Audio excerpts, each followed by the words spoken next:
India is a secular nation.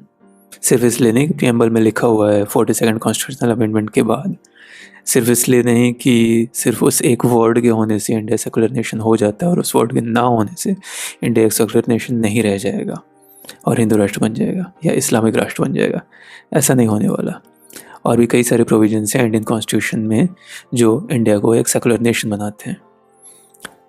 Late me tell you, and it will be a very long, exhaustive study. So be prepared for that. Sorry for making a board. Okay? Start करते हैं पहले तो ये जानने का कि India में secularism का मतलब क्या है।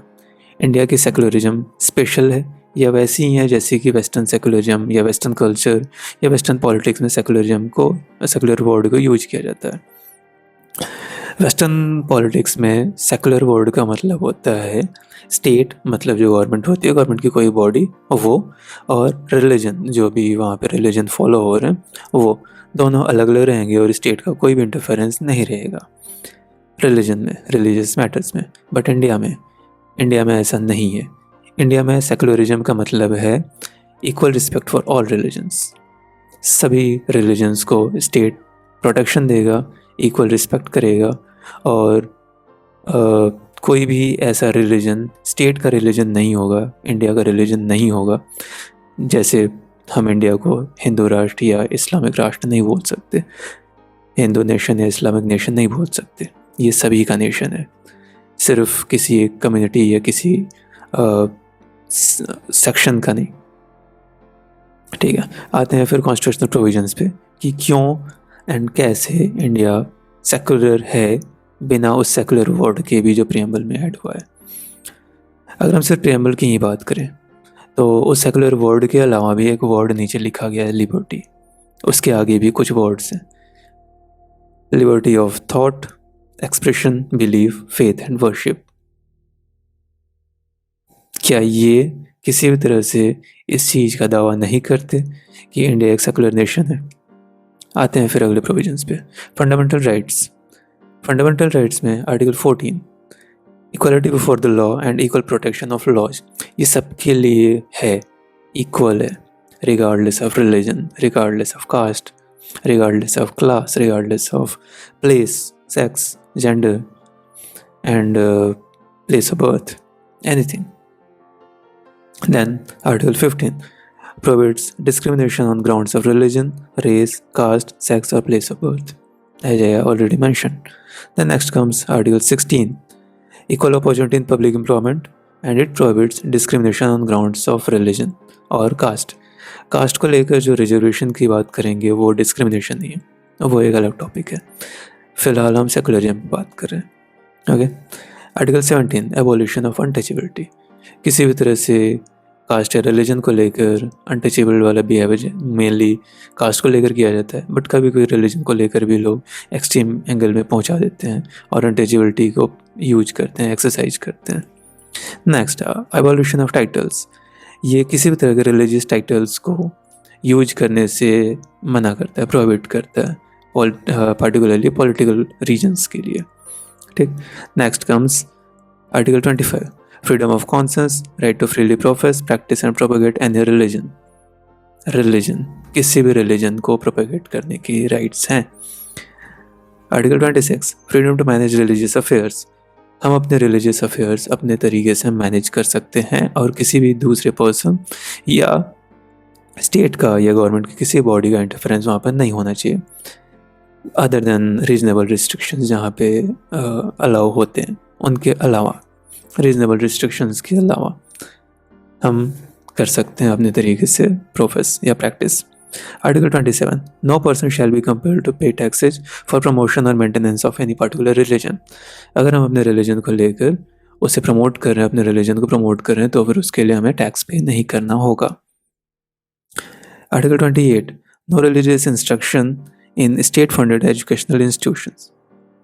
अगर कोई भी गवर्नमेंट इंस्टीट्यूट है तो वहाँ पे रिलीजन या रिलीजियस प्रेयर्स जैसा कि कुछ स्कूल्स में किया जाता है वो अलाउड नहीं है। और अगर कोई भी स्टूडेंट ये कहता है कि मुझे ये प्रेयर या इस पार्टिकुलर प्रेयर को रिसाइट करने में प्रॉब्लम है या अटेंड नहीं करना है, तो वो राइटफुली डिक्लाइन कर सकता है उस जगह पे पार्टिसिपेट करने से, उस जगह में पार्टिसिपेट करने से वो खुद को बाहर कर सकता है। Next, article 29, protection of language, script and culture of minorities. Minorities किसी भी रिलीजन के हो सकते हैं और उन सभी के प्रोटेक्शन ऑफ लैंग्वेज, उनके स्क्रिप्ट के लिए एंड उनके कल्चर को प्रोटेक्शन का राइट है उन्हें। Article 30, right of religious and linguistic minorities to establish and administer educational institutions. जैसे कि अलीगढ़ मुस्लिम यूनिवर्सिटी के लोग ऐसा कहते हैं कि यहाँ पे एंटी नेशनल एक्टिविटीज कहते हैं, कुछ लोग कहते हैं, या र्यूमर्स हैं, मे बी दोनों हैं, जो भी है, you know I am using the word humour, but still वो एक यूनिवर्सिटी है जिसे इस्लामिक लॉ या इस्लामिक रिचुअल्स या कुछ कल्चर्स वहाँ पे फॉलो किए जाते हैं, एडमिनिस्टर होते हैं वो उस तरह से। आर्टिकल 30 एक और स्टेटमेंट बोलता है कि state cannot discriminate in granting aid to minority institutions. अगर किसी भी गवर्नमेंट बॉडी को एड देनी हो, फाइनेंशियल असिस्टेंस देनी हो, तो फिर वो डिस्क्रिमिनेट नहीं कर सकता है based on religion. Then comes DPSP, Directive Principles of State Policy.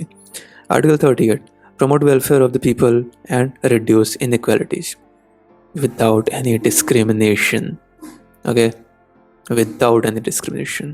Inequality को reduce करने के लिए state efforts करेगा, लोगों की welfare के लिए efforts करेगा, वो भले ही चाहे किसी भी religion से belong करते हो। Next, Article 44, sorry. Article 44 encourages a uniform civil code for all citizens.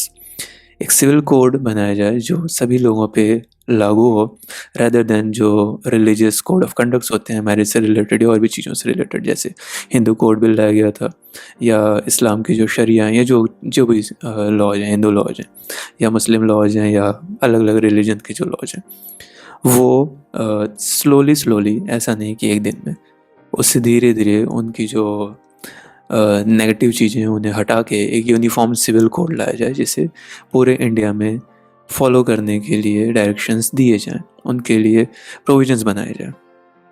Next, article 46, promote educational and economic interest of weaker sections. Weaker sections कोई भी हो सकता है, किसी भी रिलीजन का हो सकता है, किसी भी कास्ट का हो सकता है, किसी भी सेक्स का हो सकता है, उसकी लैंग्वेज कुछ भी हो सकती है। Okay, Then Article 51A subclause E, 51A and clause E, fundamental duty to promote harmony and the spirit of common brotherhood transcending religious differences. ये fundamental duties का एक part है and ये भी DPSP में ही है। कई बार लोग DPSP में कहते हैं, कई बार लोग different तरीके से इसे treat करते हैं। अगर हम parts में बात करें तो हाँ, fundamental duties different है। फंडामेंटल ड्यूटीज़ में promotion of harmony and renounce derogatory practices to the dignity of women, and ये clause E, sub clause E, and F, article 51A F, preserve the rich heritage of our composite culture. किसी भी religion का, किसी भी minority का या किसी भी पर्सन का, किसी भी सेक्शन ऑफ पीपल का अगर कोई भी हेरिटेज है, कल्चरल हेरिटेज हो, ट्रेडिशनल हेरिटेज हो, जो भी इंडिया को बोल्स्टर करता है, इंडिया के कल्चरल हेरिटेज को, जैसे ताज क्वेश्चंस उठते जा रहे हैं, ताजमहल पे भी, उन सभी चीज़ों के लिए, उन सभी हेरिटेज के जो मॉन्यूमेंट्स हैं, साइट्स हैं, उन सभी के प्रोटेक्शन के लिए, प्रिजर्वेशन के लिए एफर्ट्स करना, ये सबकी रिस्पॉन्सिबिलिटी बनती है, सिटीजन्स हो या स्टेट हो। एंड अदर कॉन्स्टिट्यूशनल प्रोविजंस, इसमें आते हैं 5th and 6th schedules. Protect cultural and social practices of tribal communities. Tribals को कई बार लोग वर्ण व्यवस्था से बाहर रखते हैं, कई बार लोग उसे अंदर रखते हैं, डिपेंड करता है लोगों का फ़ायदा किस में। बट उनके प्रोटेक्शन के लिए भी 5th and 6th शेड्यूल लाए गए हैं इंडियन कॉन्स्टिट्यूशन में, ताकि रिगार्डलेस ऑफ देयर रिलीजन और कास्ट उनके साथ किसी भी तरह का डिस्क्रिमिनेशन ना किया जाए। Next, representation of minorities, article 330 to 334। इसमें रिप्रेजेंटेशन के लिए जैसे रिजर्वेशन के प्रोविजंस बनाए गए हैं schedule caste and schedule tribes के लिए, उनके लिए इन आर्टिकल्स में प्रोविजंस हैं उन्हें अपॉर्चुनिटी देने के लिए। देन इमरजेंसी प्रोविजंस में भी आर्टिकल्स 20 and 21 इंटैक्ट रहेंगे, जो कि इंडिविजुअल्स को right to life and liberty देते हैं, अनलॉफुल डिटेंशन के लिए उन्हें प्रोटेक्शंस देते हैं। इतने सारे प्रोविजंस के बाद भी ये ठीक ठाक हो गया। इतने सारे प्रोविजंस के बाद भी, इतने सारे कॉन्स्टिट्यूशनल प्रोविजंस के बाद भी अगर लोग ये कहते हैं कि इंडिया सेक्युलर है सिर्फ इस वजह से क्योंकि प्रियम्बल में एक वर्ड है और जो 42nd कॉन्स्टिट्यूशनल अमेंडमेंट के बाद ऐड किया गया था, ये एक बेवकूफ़ी वाली हरकत है। ये एक नाइविटी है जो इमेच्योर या अनएजुकेटेड पीपल जो अपने प्रोपेगेंडा के लिए वॉइस रेज कर रहे हैं, नॉइज क्रिएट कर रहे हैं, सॉरी वॉइस भी नहीं, इन सारी नॉइजेज के अलावा जो हकीकत है वो ये है जो मैंने अभी मेंशन किया, इतनी सारी चीज़ें। What do you think? अगर वो वर्ड ना होता कॉन्स्टिट्यूशन में के प्रियम्बल में तो क्या इंडियन कॉन्स्टिट्यूशन एक सेकुलर कॉन्स्टिट्यूशन नहीं होता, सेकुलर कंट्री को रिप्रेजेंट नहीं करता? सोचो कितना ज़्यादा बेवकूफ़ बनाने की कोशिश की जाती है, कितना ज़्यादा नॉनसेंस फैला हुआ है इस पूरे कंट्री में, एंड लोग बिलीव करते हैं। मीडिया चैनल्स उसी चीज़ को प्रोपेगेंडा चलाती हैं, पॉलिटिशियंस इसी चीज़ को बार बार रिपीट करते हैं ताकि रिपीटिशन से उन्हें लगता है कि हकीकत बदल जाएगी। थिंक, क्या इंडिया सेकुलर नहीं है? अभी भी लगता है? Thank you.